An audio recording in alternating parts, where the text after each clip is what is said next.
एक बीमारी के बारे में हम सब बार बार सुन रहे हैं, पढ़ रहे हैं अखबारों में, टीवी में, मीडिया में, और डर बैठ गया है, दहशत बैठ गई है मन में। पुणे में तो बहुत ज्यादा। थोड़े दिन पहले मार्च के महीने में ऐसा दिल्ली में भी हुआ था। दिल्ली में बहुत दहशत हो गई थी मार्च 2009 में। इसी तरह से थोड़े दिन पहले मद्रास में भी हुआ था। फिर थोड़े दिन पहले इसी तरह से हैदराबाद, सिकंदराबाद में हुआ था। तो भारत के जो बड़े बड़े शहर हैं, जहां पर पैसे वाले लोग रहते हैं, जहां पर परचेजिंग कैपेसिटी ज्यादा है, लोगों की क्रय शक्ति बहुत है, ऐसे स्थानों पर अक्सर ये माहिती फैलाई जाती है या फैल जाती है और लोग डर में और दहशत में आ जाते हैं। पुणे में इतना डर और दहशत हो गया है कि सरकार ने सारी शालाएं बंद कर दी हैं, हॉस्पिटल सिर्फ खुले हुए हैं, बाकी सब बंद है। मैं बार बार पुणे आता रहता हूँ। मेरी जिंदगी में पुणे की सड़कों पर इतना आराम मैंने कभी नहीं देखा। कोई है नहीं सड़क पर चलने वाला, सब घर में बैठे हैं, सबको दहशत हो गई है। और दहशत एक ही है कि पता नहीं हमको ये वायरस का इन्फेक्शन हो जाएगा और फिर हमको बीमारी हो जाएगी और हम मर जाएंगे, क्योंकि ऐसा बताया जा रहा है कि इससे मरने की शक्यता है। शरीर की प्रतिकारक शक्ति इतनी कम हो जाती है कि कोई भी व्यक्ति मर सकता है।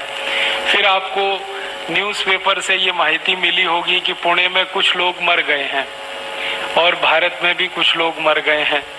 तो भारत सरकार की ये जो माहिती है कि कुछ लोग मर भी गए हैं, उसने और डर पैदा कर दिया है। और विशेष रूप से पुणे में किसी एक डॉक्टर की मृत्यु हुई थोड़े दिन पहले। उसने सारे देश में चर्चा बहुत कर दी इसकी कि डॉक्टर मर गया तो फिर पेशेंट का क्या है। अच्छा, मैं आपको एक छोटी सी माहिती कह के ये बात शुरू करना चाहता हूँ कि मैं दिल्ली से आया परसों आया शाम को। तो दिल्ली हवाई अड्डे पे फ्लाइट पकड़ने के लिए जब मैं आ रहा था तो कुछ परिचित लोग मिल गए मुझे हवाई अड्डे पे। तो उन्होंने मुझे पूछा, आप कहाँ जा रहे हैं? तो मैंने कहा पुणे जा रहा हूँ। क्यों जा रहे हैं? मैं कहा भाई मेरा व्याख्यान है वहां पे, इसके लिए जा रहा हूँ। तो उन्होंने कहा मरने के लिए जा रहे हैं क्या? मैं बोला क्या पुणे में सब मर रहे हैं? वो बोले हाँ, वहाँ पे स्वाइन फ्लू फैला हुआ है, सब लोग ऐसी हालत में है। तो बाहर वालों को ऐसा लगता है पूरे पुणे में शमशान घाट बन गए हैं, सब मर रहे हैं, हॉस्पिटल में हैं, कुछ काम नहीं हो रहा है। ऐसी इमेज बन गई है पुणे की। ये सारी इमेज मीडिया ने बनाई है। मैं आपको कुछ वास्तविक बात बताना चाहता हूँ, कुछ सच्चाई है जिसको आपके साथ शेयर करना चाहता हूँ, इस दृष्टि से कि आप सब योग शिक्षक हैं, हर दिन आप कक्षाएं लेते हैं, हर दिन आपके योग और प्राणायाम सीखने वाले आपके पास लोग आते हैं। तो आप ये माहिती दूसरों को कहें जो मैं आपसे शेयर करना चाहता हूँ। सबसे पहली माहिती कि स्वाइन फ्लू नाम की जो बीमारी फैलती है वो एक वायरस से, उस वायरस का नाम है AH1N1। ये जानकारी आप सबको है। लेकिन जो महत्व की माहिती है वो ये है कि ये वायरस भारत का नहीं है, ये विदेशी है, परदेशी है। और ये जो बीमारी है स्वाइन फ्लू, ये भी देशी बीमारी नहीं है, ये भी विदेशी है, परदेशी है। ये वायरस परदेशी है, ये बीमारी परदेशी है। ये वायरस कहाँ से आया है? तो इस वायरस की हिस्ट्री के बारे में बताया जाता है कि 1.5 साल पहले ये वायरस पैदा हुआ मैक्सिको नाम के एक देश में। मैक्सिको लैटिन अमेरिका का एक देश है और उस देश में एक बहुत बड़ी अमेरिका की कंपनी है, उसका नाम है स्मिथ फूड्स प्राइवेट लिमिटेड करके, बड़ी कंपनी है। वो कंपनी डूकर का मांस बेचती है। हर साल 10 लाख मीट्रिक टन डूकर का मांस बेचती है वो कंपनी। अब 10 लाख मीट्रिक टन डूकर का मांस पैदा करने के लिए कम से कम 1 कोटी डूकर का कत्ल करना पड़ता है, तब 10 लाख मीट्रिक टन डूकर का मांस पैदा हो सकता है। और वहां के जो डूकर होते हैं ना, वो ऐसे नहीं होते अपने जैसे। हाँ, अपने भारत के जैसे डूकर है ना, वैसे नहीं होते, उससे तो डबल और ट्रिपल होते हैं।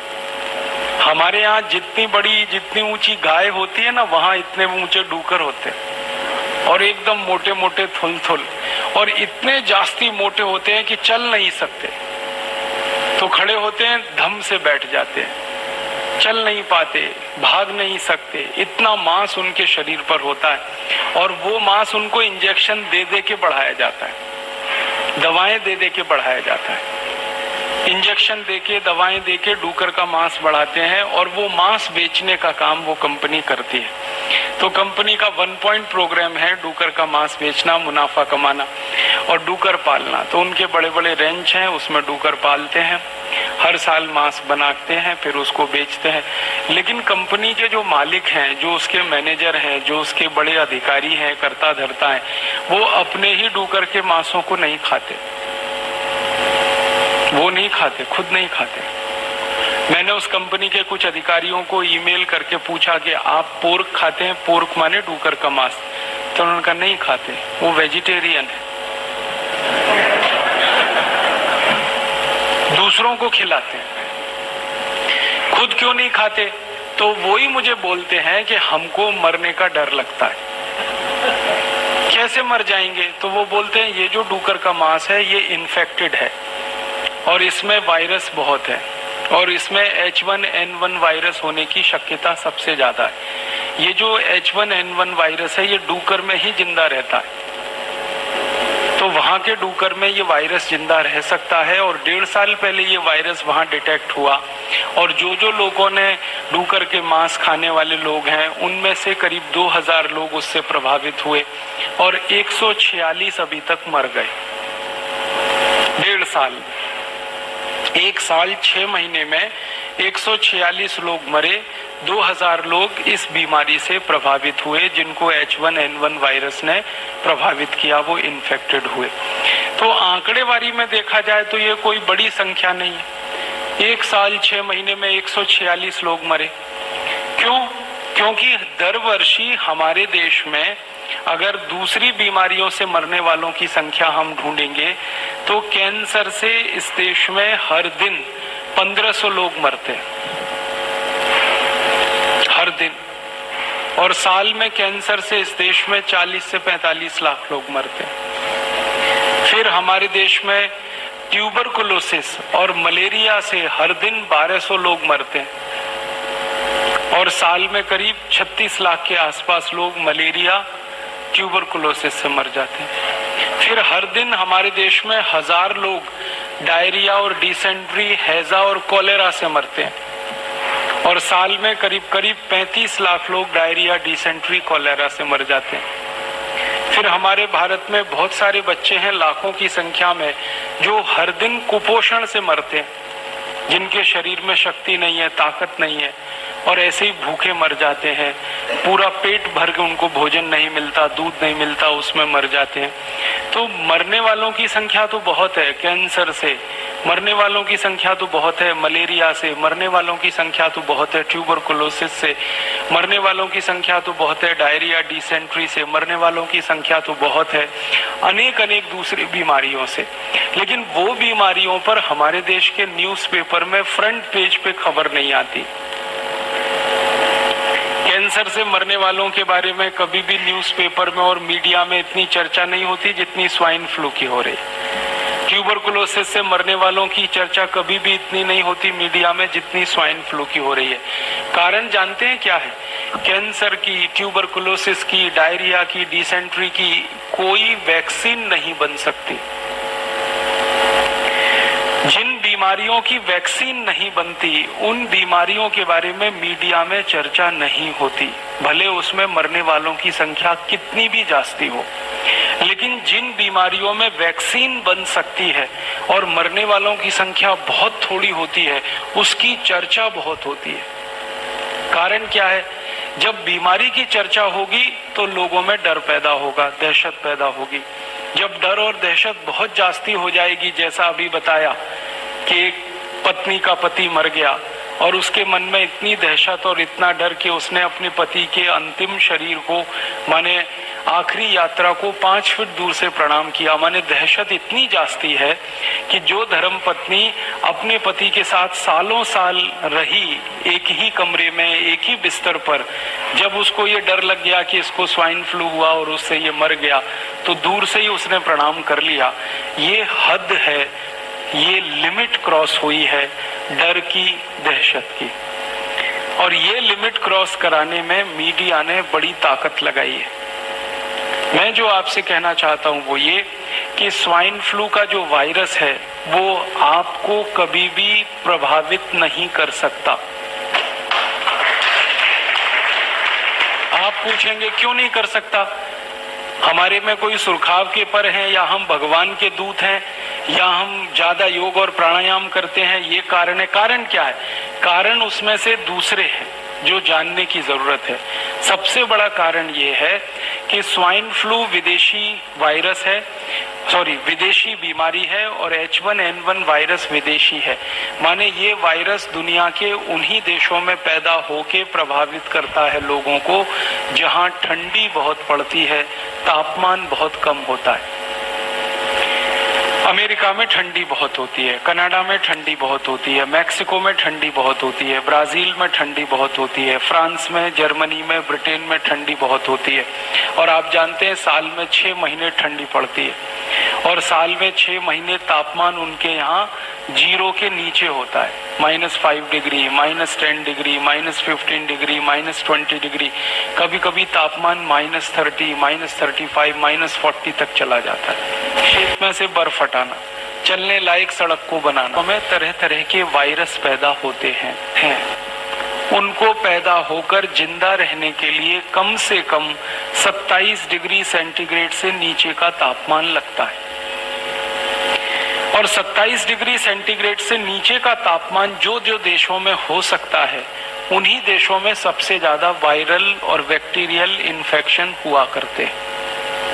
अब भारत के बारे में बात करें और पूना के बारे में बात करें।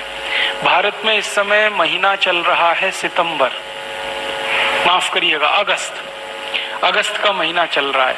अगस्त के पहले जुलाई था, जुलाई के पहले जून था, जून के पहले मई था, और मई के पहले अप्रैल, अप्रैल के पहले मार्च, मार्च में गुड़ी पड़वा से लेकर और दीपावली के दिन तक सामान्य तापमान जो होता है पूरे भारत देश में वो 34 डिग्री सेंटीग्रेड होता है, 35 डिग्री होता है, 36 डिग्री होता है। पुणे का आज का तापमान 33 डिग्री है, और अभी थोड़ी धूप ज्यादा हो जाए ना तो कल ये 35-36 डिग्री हो जाएगा। तो पुणे का न्यूनतम तापमान इस समय 34-35 डिग्री है। सारे देश का न्यूनतम तापमान इस समय 34-35 डिग्री है। 2 राज्यों को छोड़कर, हिमाचल प्रदेश, जम्मू कश्मीर और उत्तराखंड को छोड़कर पूरे देश के 28 राज्यों का सामान्य तापमान 34-35 डिग्री है। इस तापमान में कोई भी वायरस जिंदा नहीं रह सकता, मर जाता है। वायरस अगर पैदा भी हुआ तो ज्यादा से ज्यादा 45 मिनट जिंदा रह सकता है, उसके बाद उसको मरना ही है, क्योंकि सूर्य के प्रकाश में, सूर्य के ताप में, सूर्य की गर्मी में कोई वायरस जिंदा नहीं रहता। तो भारत दुनिया में सबसे अद्भुत देश है जहां पर सूर्य का तापमान इतना है, सूर्य का प्रकाश इतना है। यहाँ तो गर्मियों में, मई जून में तापमान +50 डिग्री सेंटीग्रेड होता है। दूसरे देशों में -40 होता है ठंडी में, यहाँ +50 होता है।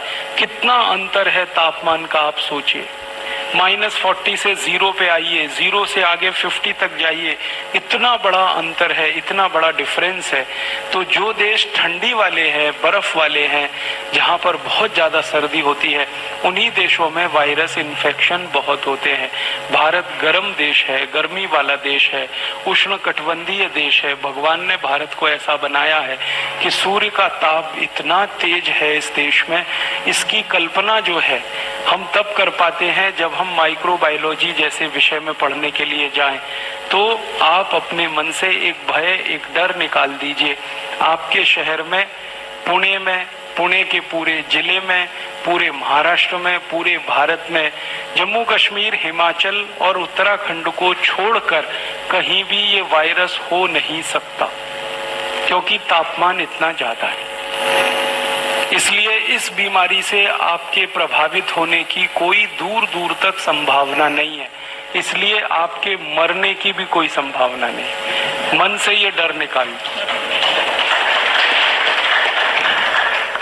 अब आप मुझे तुरंत एक सवाल पूछेंगे, वो सवाल ये पूछेंगे कि फिर थोड़े दिन पहले पुणे में डॉक्टर मर गया, और अभी थोड़े दिन पहले कोई एक बेटी मर गई पुणे में। तो ये क्या है, इनमें से किसी भी डेथ में स्वाइन फ्लू कंफर्म नहीं हुआ, किसी भी डेथ में।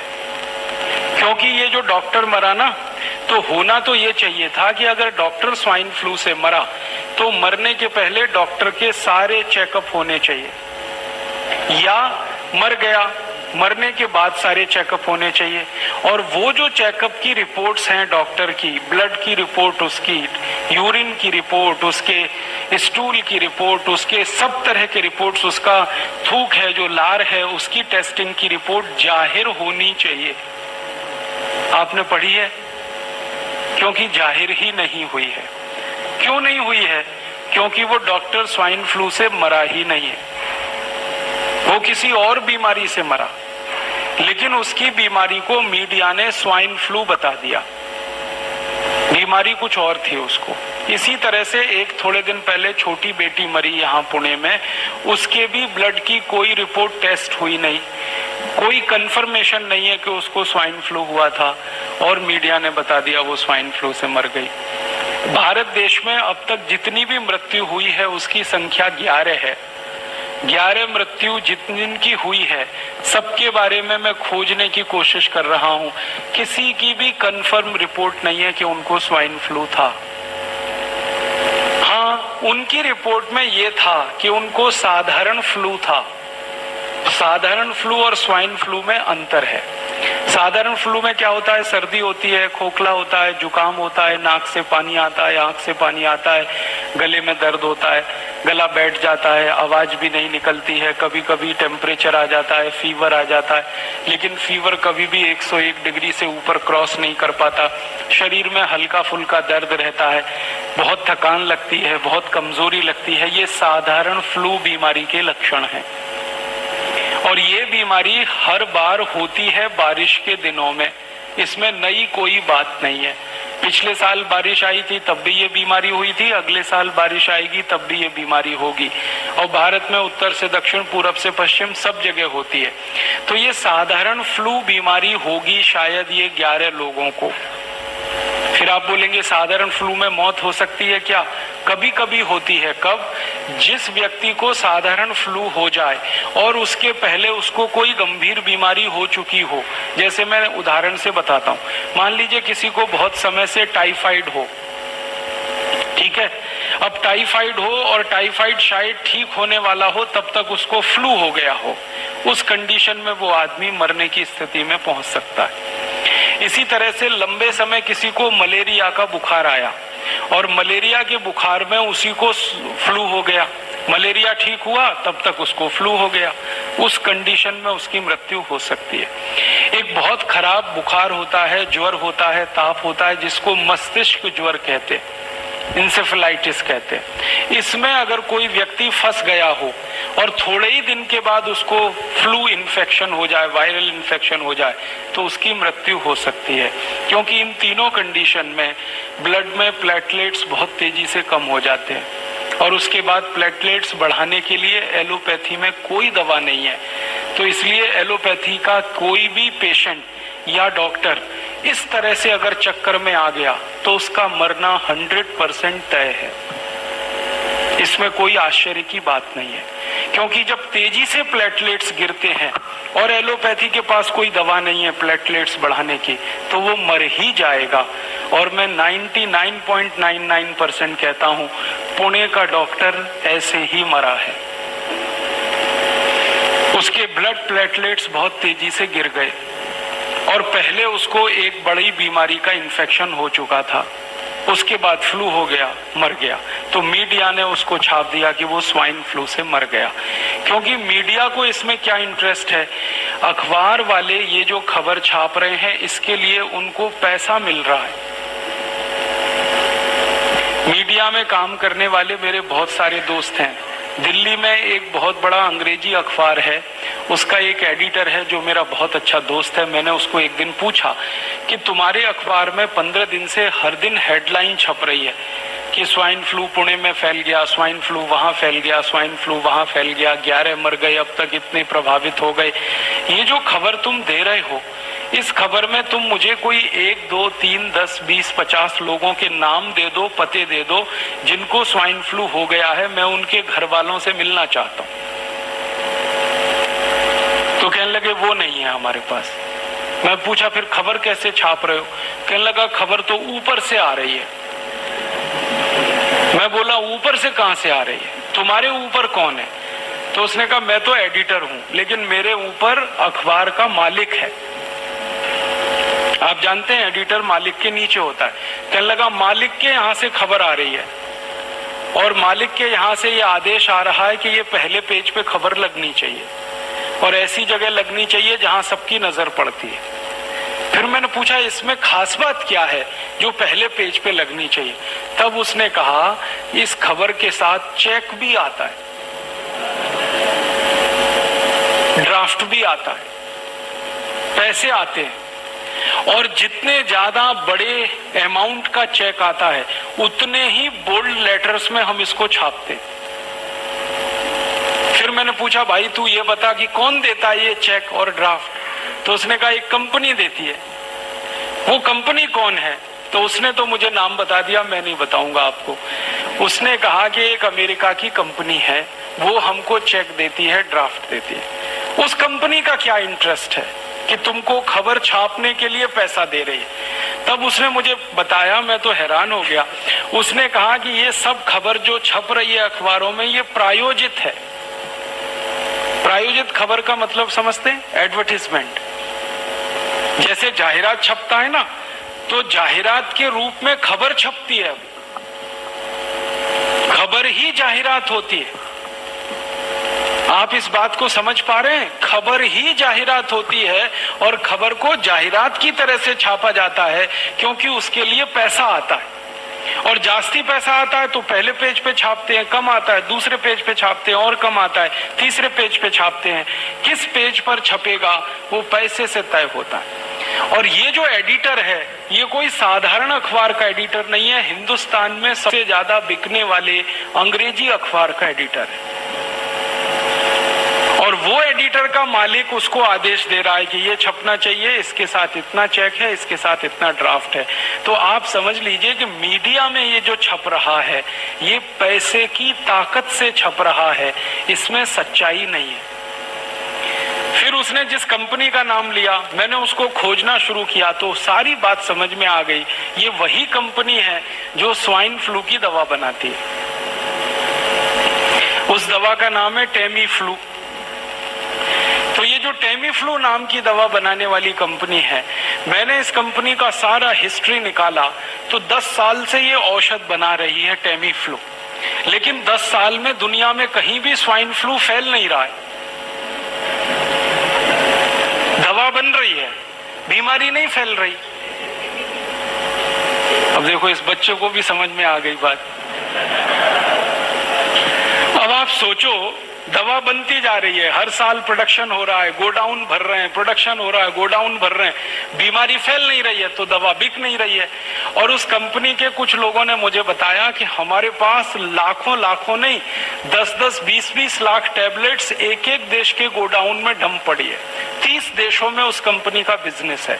भारत जैसे देश में उनकी लाखों टैबलेट्स डंप पड़ी है पिछले 10 साल से, और स्टॉक बढ़ता ही जा रहा है। तो उनको अभी ये स्टॉक खाली करना है। ये स्टॉक खाली कब होगा? बाजार में दवा बिके। बाजार में दवा कब बिकेगी? जब आप जैसे लोग वो दवा खरीदें। आप दवा कब खरीदोगे? या तो आपको स्वाइन फ्लू हो जाए तब खरीदोगे, या उसका डर इतना हो जाए स्वाइन फ्लू का कि आपको मरने की बात समझ में आने लगे तब आप दवा खरीदोगे। दो ही कंडीशन है, आप दवा खरीदो। तो उस कंपनी ने ये अभियान चला दिया। अभियान ये चला दिया कि डर पैदा कर दो, मरेगा तो कोई नहीं क्योंकि बीमारी नहीं तो मरेगा क्या। वायरस इन्फेक्शन होगा नहीं क्योंकि वायरस ही नहीं है, इन्फेक्शन क्या होगा। तो कंपनी को एक बात तो पक्की मालूम है कि ज्यादा लोग इस बीमारी में फंस नहीं सकते और ज्यादा लोग मर भी नहीं सकते। हाँ ये जरूर है कि करोड़ों लोगों के मन में डर आ जाए, दहशत आ जाए, आतंक पैदा हो जाए तो वो डर के मारे टेमी फ्लू खरीद के अपने घर में भर के रखें। बाद में बीमारी हो या ना हो लेकिन खरीद लें आप, बाजार से दवा उनकी बिक जाए, यही उनका उद्देश्य है। और उस उद्देश्य की पूर्ति के लिए वो कंपनी अखबारों में पैसे खर्च कर रही है। अब अखबारों में 10-20 करोड़ रुपए उन्होंने खर्च कर दिए खबर छपवाने के लिए, और दवा उनकी 3000 कोटि की बिक गई, तो धंधा कितना अच्छा है। 10 कोटि खर्च किए, 3000 कोटि का माल बिक गया।